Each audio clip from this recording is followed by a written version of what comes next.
Okay, so 532. How can I use a multiplier? Using multipliers to solve problems. So we're going to move into geometric sequences. In the last few lessons, you've investigated sequences that grow by adding, arithmetic, and sequences that grow by multiplying, or geometric. In today's lesson, you will learn more about growth by multiplication as you use your understanding of geometric sequences and multipliers to solve problems. As you work, use the following questions to move your team's discussion forward. What type of sequence is this? How do we know?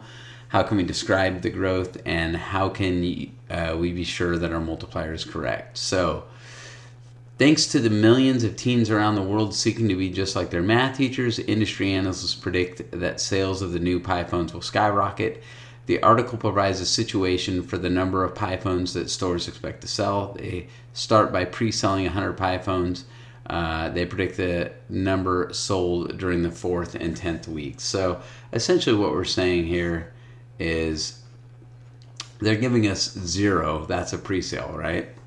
So, and then they don't know 1, 2, 3, but they do know 4. They don't know 5, 6, 7, 8, 9, and they do know 10. So let's read the article. Teenagers and Hollywood celebrities are expected to flock to an exclusive shop in Beverly Hills, California today, clamoring to pick up the new PiPhone. The PiPhone release began last week when the store pre-sold 100 PiPhones. The store expects to sell an average of 15% more this week and each week thereafter. I plan to stand in line all night, says Nellie Hillman. As soon as I own one, I'll be cooler than everybody else across the globe. Millions of fans, blah, blah, blah.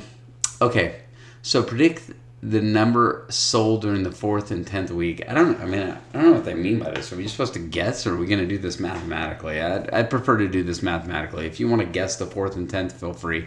I guess I misunderstood the question. So if you were to write the number of PiPhones the store sold each week as a sequence, would your sequence be arithmetic, geometric, or something else? Well, it should be geometric because we're going to multiply by a number. But the question is, what are we going to multiply by? And this is where it gets a little bit tricky. We're actually going to multiply by 1.15. 15% is 0.15.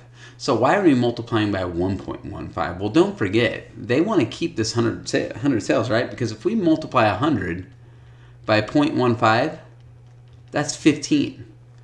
Well, they didn't just sell 15. They sold 100 more plus 15, right? So 100% is 1 as a decimal. So if we want to sell 115% is what we really want to sell. We want to sell this 100 to keep this 100 and then 15 more. So our multiplier is 1.15. Just so you know, anytime we multiply by a number more than 1, we're going to get a bigger number. Anytime we multiply by exactly 1, it's going to stay the same. And anytime we multiply by a number less than 1, it's going to get smaller. That's going to be a big deal as we move forward. So everything is going to be based off of 1 or 100%. And if we want to add from there, we'll add that 15%. So again, in this particular problem, we start at 100%, and we want to add 15% to that. So now we're at 115%, which is why our multiplier is 1.15. I hope that makes sense. Kids struggle with that all the time. Make sure you ask if you need to, but that ends up being a big bugaboo for a lot of kids. So the first week they're going to sell 115. We're just going to keep multiplying by 1.15 as we go. So we'll grab the calculator and we will say 100. Well, I guess I'll put the first week in. So from 0 to 1, we go times 1.15. Jeez. And you can see there's 115. Now we'll multiply by 1.15 again. And we're going to get 132. Obviously, there's some rounding going on there, right? We'll multiply by 1.15. You'll notice I'm rounding here, but I'm not rounding here. I'm leaving that 0.25 in, so that'll have an impact as I go forward. So I get 152 times 1.15. We're going to get 174.9. I'll just lop off the, I won't even round, I'll just lop off the remaining digits. 201 it's important to consider as we go through this. There's no such thing as 0.3 PiPhones sold. That doesn't make sense. So just keep going. 266.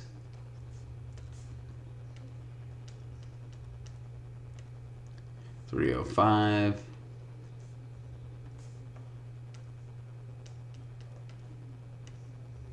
$351.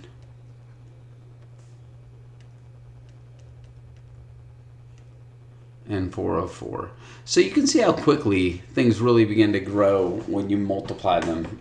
Even if you're just increasing by 15%, it goes from 100 to 404 rather quickly. The store needs to know how many phones to order for the last week of the year. If you knew the number of PiPhones sold during week 51, how could you determine 52? Well, we'd multiply by 1.15. So my recursive equation is going to say, hey, if you want the next term, take the current term and multiply it by 1.15. By the way, you should start your first one at 115. Not t of 0 at 100, but t of 1 at 115. So write an explicit equation that starts t of n to determine the amount of PiPhones sold during the nth week. I love this. So essentially they take a lot of work and just say, hey, do this. You have no way of knowing how to do this. You have no idea what the equation is. The book's just like, by the way, do it, which is crazy to me that they do this to you guys, but whatever. So here's the equation. The equation is y equals a times b to the x, where a is going to be the starting point, or the zero term, and b is going to be the multiplier. So really not that big of a deal. It's very similar to a linear equation, but here's where our kids get so screwed up. They want to apply this geometric equation to an arithmetic, and it's not meant to be. It's its own distinct equation. Now, of course, we're talking about a sequence, so we're not going to use y and x. We're going to use t of n. So we're going to say t of n equals, what's my starting point? My zero term is 100. And what's my multiplier? It's 1.15 to the n. And that is going to be our explicit equation. A little bit going into why that it works. Essentially, order of operations says we have to do the exponents first. So let's just pretend that we want to know the fourth term. Well, what numbers are we multiplying together? We're multiplying 100 times 1.15 once, twice, 3, 4 times, right? So that's what this equation says. This says, hey, multiply 1.5 by itself 4 times, and then when you're done, multiply it by 100. That's what this equation says. I hope you can see it. Again, it's a little bit tricky, but the order of operations says this is how many 1.15s I have. I have 4 1.15s, and then I'm going to multiply by 100, and my output will be 174. Again, that 4 goes right there, 4 1.15s. So it says, how many PiPhones should the store expect to sell in the 52nd week? Well, again, here we go. I'm going to have to use this calculator. So I know that I'm going to plug 52 in for n. So I'm going to say 1.15. I want to multiply 52. That 1.15 is going to go 52 times to the 52nd power. And then when I'm done, I'm going to multiply that by 100. So I would sell 143,000. Which is an insane growth rate, 143,313 phones. So it starts at 100 and it grows 15% a week, and it ends up at 143 phones at the end of 52 weeks. So it's crazy. Exponential growth really is an insane, highly growth rate. So a new iTalk, a rival to the PiPhone, is about to be introduced. It's cheaper than the PiPhone, so there's more are expected to sell. The manufacturer plans to make and then sell 100,000 pre-orders and expects a sales increase of 7%. So again, this is tricky. We always start on 100%, and now we're increasing 7%. So we'll be at 107%, which is a multiplier of 1.07 when we move it. So write the explicit and recursive. Well, the explicit equation will be t of n equals, remember, it's a, which is our starting point, which in this case is 10,000, times b, which is our multiplier, which in this case is 1.07, to the nth power. Now, if we want the recursive equation, we're going to say, all right, Well, t of n plus 1, if you want the next term, take this term and multiply it by 1.07. By the way, you need to start your first term. Again, we don't know our first term. We know our zero term is 10,000. So what's 10,000 times 1.07? I think it's going to be 10,700. Yeah, what was I doing? Anyway, so this is our recursive equation. Start at 10,700, and if you want the next term, multiply it by 1.07, just keep going. This is our explicit equation. How many terms do you want to know? Multiply that 1.07 by it that many times, and then multiply it by 10,000. All right, so B, what if the expected weekly sales increase was 17% instead of 7%?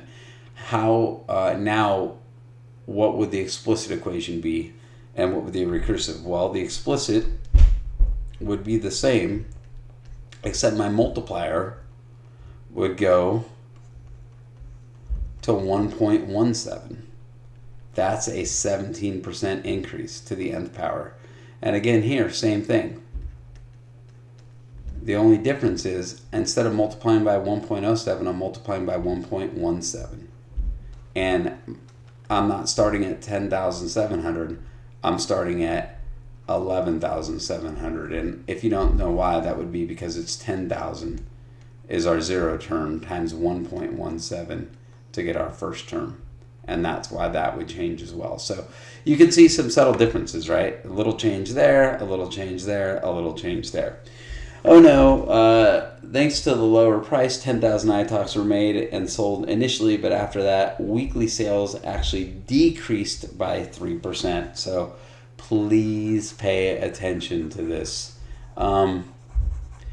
It says how many iPhones sold during the 4th and 10th week. I'm going to do B first because I'm going to use my explicit equation to do A. I don't really want to go through and make a table. I'm lazy.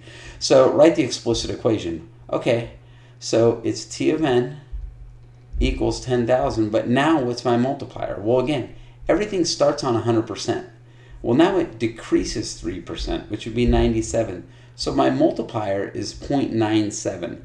A lot of kids get screwed up on this because they want to make this multiplier 0.03. If you make it 0.03, that means you're keeping 3% and you lost 97%. This one says we're keeping 97% because we lost 3%, and that accurately describes what's happening. We're losing 3%, so we're keeping 97. And then our recursive would be T of n equals T of n plus 1 equals T of n times 0.97, and then T of 1 is going to be 9,700. And again, that's going to change. We're going to multiply that 10,000 by 0.97 to get our first term, because 10,000 is our zero term.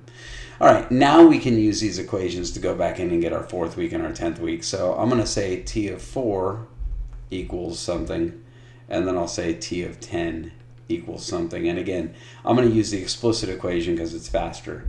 So 0.97, 0.97 to the 4th power times 10,000 gives me 8852. And 0.97 to the 10th power times 10,000 is going to give us 7,374. And again, that's not surprising to see it drop. We're losing 3% each time, so it's actually losing. So it says confirm your explicit equation is correct by testing it. So I did it out of order. All right, so I guess what we could do is we'll go 10,000 times 0.97, and we'll just see if we land on these for the 4th and the 10th. So times 0.97, that's our first one, that's our second one, that's our third one, that's our 4th one. I want to land on roughly 8852, which I did.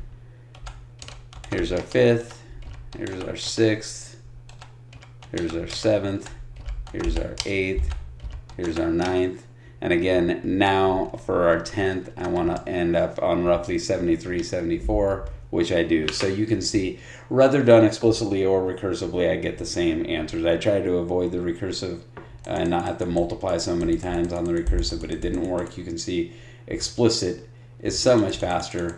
I'll go back into my calculator again just to show you. The explicit, you can just go ahead and go straight to it, whereas the recursive, you just have to keep multiplying over and over and over.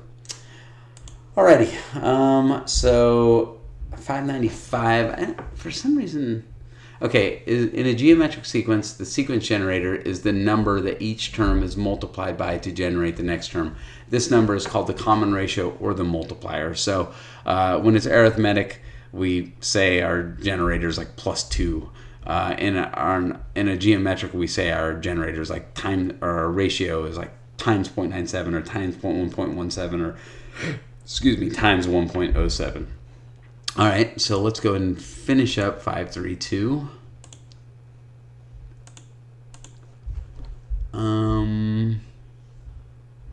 Well, we might have a little bit more ways to go. Okay, so going along with 595, so as we go here, it says look back to your work from 593.94. We already talked about the multipliers were 1.07, 1.17, and 0.97. What's the multiplier for this sequence? Well, our multiplier is 1. 8 times 1 is 8. 8 times 1 is 8. 8 times 1 is 8. And then we've already talked about this. Explain what happens to the terms of a sequence when the multiplier is less than 1. Well, when it's less than 1, the numbers get smaller. When it equals 1, it stays the same. And when it's more than 1, they get bigger. So again, if we look back at the previous problem, like 594 and 593, we're going to see when our multiplier was more than 1, we sold more phones. When our multiplier is less than 1, we sold less phones. It's a big deal. This, I usually don't say anything about learning logs, but this might not be a bad one. Make sure you understand that difference. All right, 596, multiple representations on the graphing calculator. According to the model you created in problem 594, how many weeks will it take for the weekly sales of iTalks to drop to only one iTalk per week? Make a conjecture. So I think our equation looks something like this. T of n equal 10,000 times 0.97 to the n. So what we're essentially saying is we want this to equal 1, right? Or be less than 1. So what I can do is I can divide. It says before calculating the exact answer in question part A, become comfortable with your graphing calculator. So I'll just divide by point. Oh, you know what we could do actually? It would make more sense. Why don't we do this? We'll go y equals. So this is like t of n. I'm going to say 10,000. And then x. I have to use x. I'm going to ignore the t of n and the n for now. I'm sorry. This is 0.97.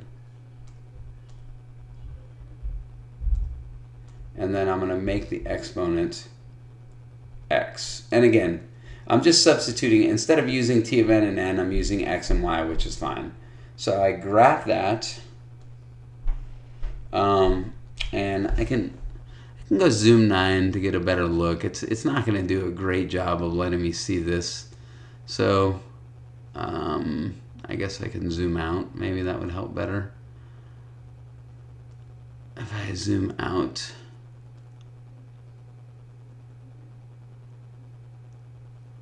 Apparently I need to zoom out again. I'm not sure that this is really going to do a great job of showing up. It might be that it's just so steep because it's pretty close to 1. Oh, there we go.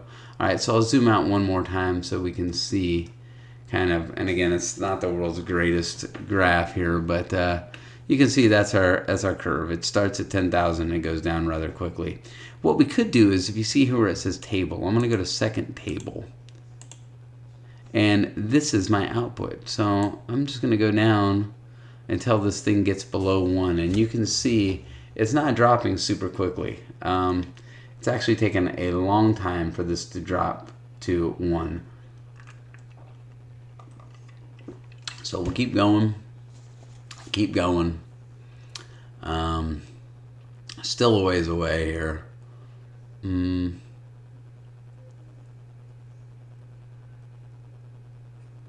I suppose there's other ways that we could have done this as well.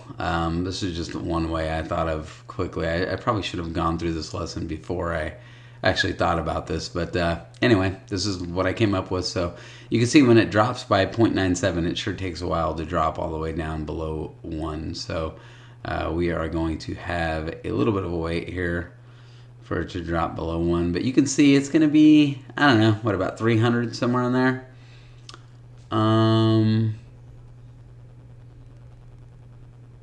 So it looks like 303 finally drops below 1. So good times on that. Like I said, there's probably a better way to do that than we did there. I think we would have needed logs, which is something you're going to learn in Integrated 3, which I didn't want to get into.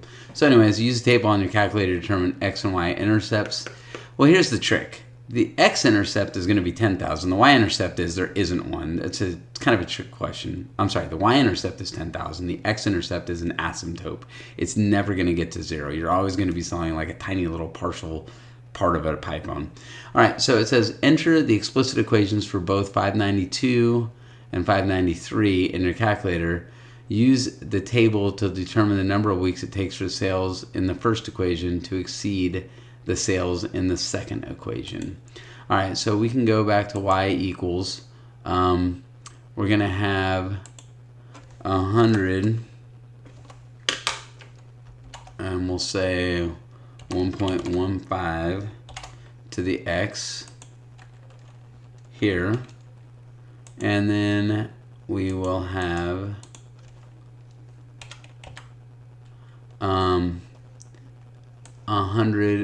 10,000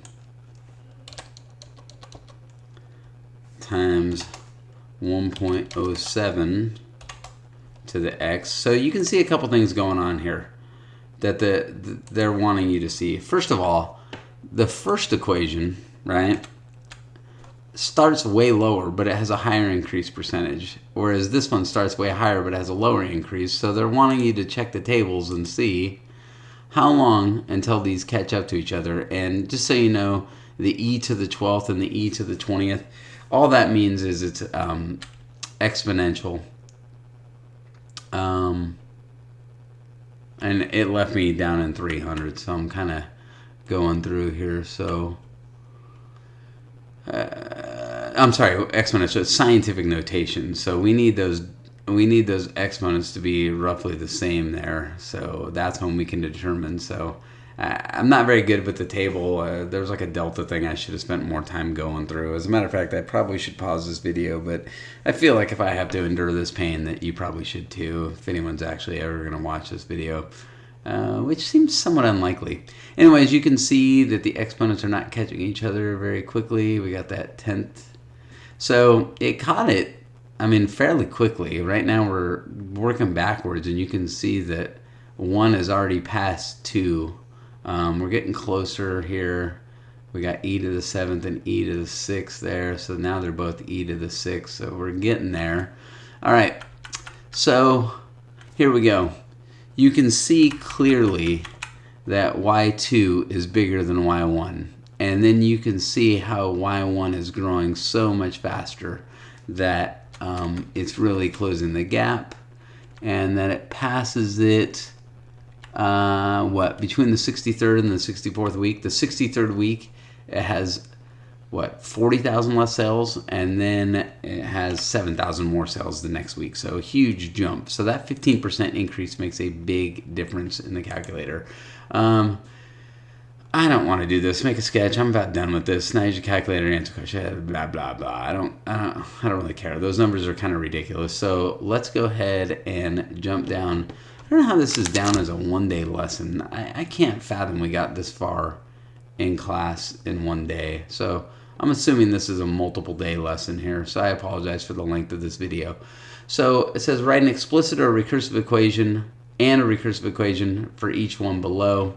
So here we go. This one, how do we determine the multiplier? I think this is a good question for that. So obviously it's not arithmetic. It's clearly multiplying because plus 400 plus 400 plus 400, it's not getting that. So we know that 1600 times something equals 2000. I would always encourage you to write the equation here because it's going to be clear. You know you need to divide one by the other, but which gets divided by which? This makes it more clear. So your multiplier is going to be 1.25. So here we're going to get t of n is equal to 1600 times 1.25 to the n. And here we're going to get t of n plus 1 equals t of n times 1.25, and t of 1 is equal to 2000. Let's grab the calculator and just confirm that if I go here, what have I done?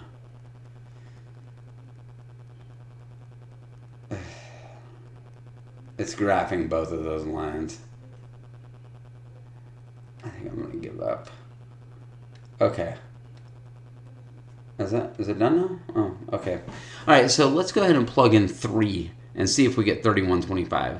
So 1.25 to the third power times 1600. And you can see we get 3125. So I'm pretty pleased with my equations. I know the recursive is right. The explicit's a little trickier. So here, we know that 3906.25 times b is equal to 3125. So we'll divide by 3906.25 to get my b. So we'll go here and we'll say 3125 divided by 3906.25 gives us a multiplier of 0.8, which means these should be getting smaller, and you can see they are getting smaller. So there we go.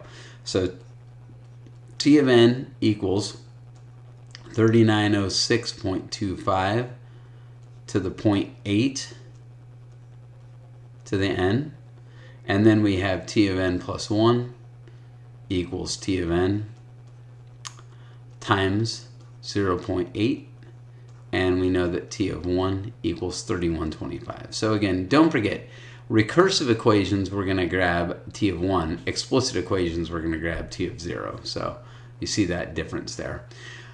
All right, the never-ending video continues as we will go to 532, part C. Are you kidding me? Is there a part D I have to get to? My goodness. This is definitely 2 days of lessons. This is crazy. All right, so here we go. Here we have 50 times something equals 72. Divide by 50. So b is going to equal 1.44, I believe. I'll double check that just in case. 72 divided by 50. Very good. So we know that we have t of n equals 50 times 1.44 to the n. And we have t of n plus 1 equals t of n times 1.44. And we know that t of 1 is equal to 72. All right, so there's our explicit and there's our recursive. And then finally, what's going on here? So we have to use a little bit of kind of trickery here. We know that 50 times 1b and another b equals 72. So that'll be my equation.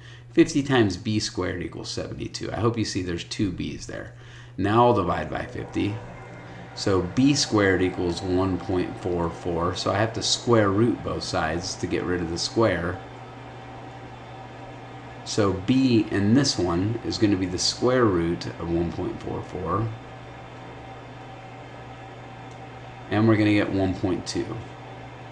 So now what we need is to, if we're multiplying by 1.2 in this direction, right, we get 60, we get 72. 72 times 1.2 will give me the interim of 864, and then 72 times 1.2. I think that decimal didn't hold. I get 86.4, and then 86.4 times 1.2 should equal 103.68, and it does, so 86.4 it is. Well, if I'm multiplying by 1.2 in this direction, that must mean I'm dividing by 1.2. So I'm going to divide 50 by 1.2 to get, again, I didn't get that decimal, to get my zero term, which is 41.67. 41.6 repeating. So my equation will be T of n equals 41.6 repeating times 1.2 to the n. That will be my explicit, and my recursive will be T of n plus 1 equals T of n times 1.2, and then I know that T of 1 is equal to 50. So good times on those. I hope that makes sense. So how are the tables in part A and B related? How are the multipliers for part A and B related? Why does this make sense? I don't even remember A and B, honestly. Let's just look at the answer key, I guess. I apologize, but I don't remember what was special about A and B at all. So you can see there's our answers. The tables are the same, but with the order of outputs reversed. I guess one is, they want you to see that 1.25 and 0.8 are inverses. A lot of people think 1.25 and 0.75 are inverses, but they're not, because they need to equal to 1. So I'll show you what I mean by that. If you multiply 1.25 times 0.8, you're going to get 1. So those are inverses. For instance, if you were to take something like a 50% increase and you multiply by 1.5, right? So if I take $100 and I multiply by 1.5, I get to 150. Well, if I multiply by 0.5, that's not the inverse. The inverse is the opposite, right? If I'm multiplying by 3/2, the inverse would be to multiply by 2/3, or 0.66, right? That will get me back to normal. So again, if I start with 100 and I multiply by 1.25, and then I multiply by 0.8, they undo each other. I get right back to 100. Same thing, if I multiply by 0.8, and then I multiply by 1.25, I get right back to 100. So it's just the idea that the inverse of 2/3 is 3/2. A lot of people get confused by that. That's what they want you to see in A and B. So F says, what strategies did you use to write the equation for part D? Well, again, I kind of figured out what B was since it had a leap. How is the table in part D related to that in part C? Well, you'll notice that they use the same numbers, but there's an extra piece in between. So 1.2 squared is 1.44. So it's kind of the square root. They have something in common as well. And in part D, why is T2 not 61? I don't even know. I don't even know why you would get 61 there. I guess if you were doing it a different way that I would say you shouldn't do, you would get that. All right, so percents as multipliers. What a deal. Justice Shirts is having a 20% off sale. Trixie rushes to the store and buys 14 shirts. When the clerk rings up her purchases, Trixie sees the clerk has added the 5% sales tax first before taking the discount. Trixie wonders whether that makes a difference. So this is kind of interesting. If you start with $100 and you subtract 20% and you get your total, and then you add 5%, is that any different than taking that original $100 and adding 5% and then subtracting 20%? Should it matter? So let's see. Let's pretend we started with $100 in sales. So you got $100 and we lose 20%, which means we keep 0.8. So we're down to $80. And now we're going to add 5%, so the multiplier is 1.05. So we're at $84. What happens if we do the opposite order? Which, again, I think this is interesting. So what happens if we take $100 and we add 5%? It means we multiply by 1.05. And now we lose 20%, which means we multiply by 0.8. So what we see is we still get $84, and that order isn't important with percentages, which is kind of weird. But if you cut something in half and then double it, it's the same as doubling it and then cutting it in half. So that should make sense, right? If you have $10 and you double it, and then you cut it in half, it's the same as taking $10 and cutting it in half and then doubling it. You end up right back in the same spot. All right, finally, I think $5.99 is the last one. And again, I apologize because I'm pretty sure this is 2 lessons, not 1.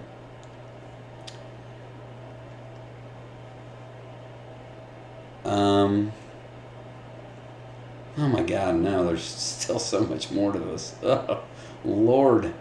Okay, so $5.99. Karen works for a department store and receives a 20% discount on any purchase she makes. The department store is having a clearance sale on every item will be marked down 30% off the regular price.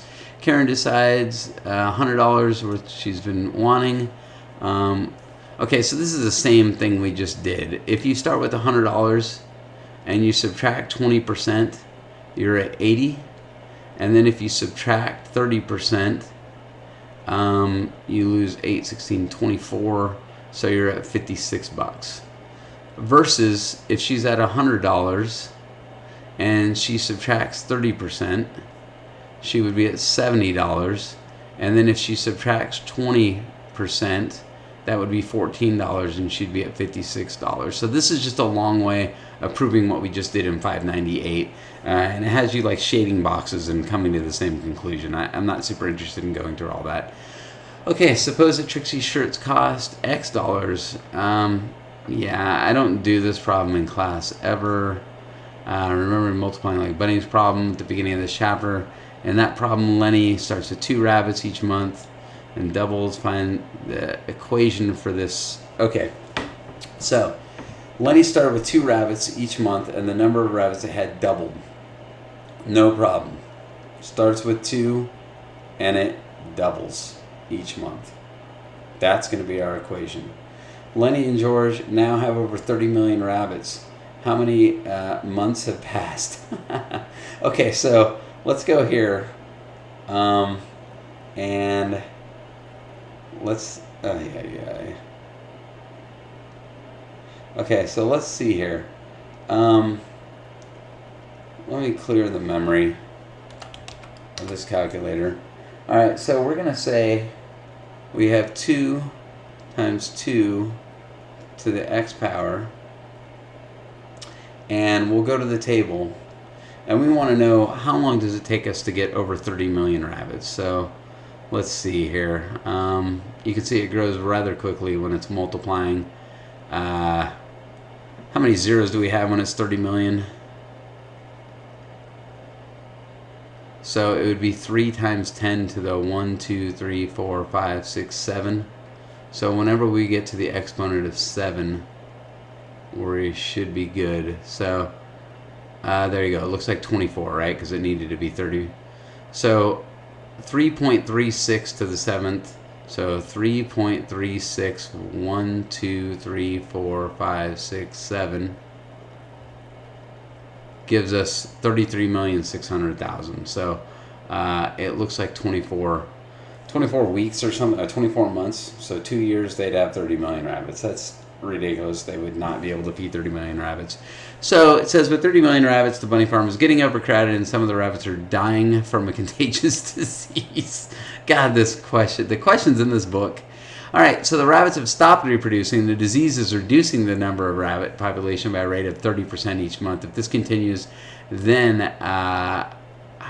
in how many months will the population drop below 100 rabbits? So our equation now is this. We have 30 million rabbits, right?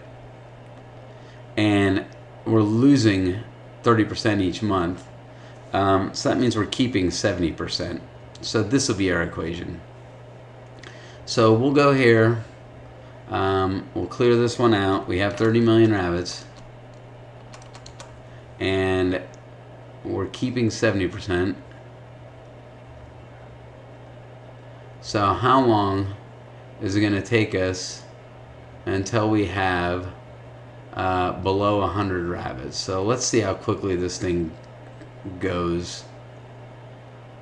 Jeez, I didn't mean to do that. I want the table. Frustrating. Okay, so let's see how quickly this thing drops. Uh-oh, did I not put 30 million? Oh my god, I keep doing the same thing. I feel like... Oh, I see. It started at 30 million way back here. Okay. So it quickly drops below 30 million, and we're trying to see when we get below 100 rabbits. So, but you can see when you're losing them that quickly, we're looking at 36 months. So, boy, what a chapter.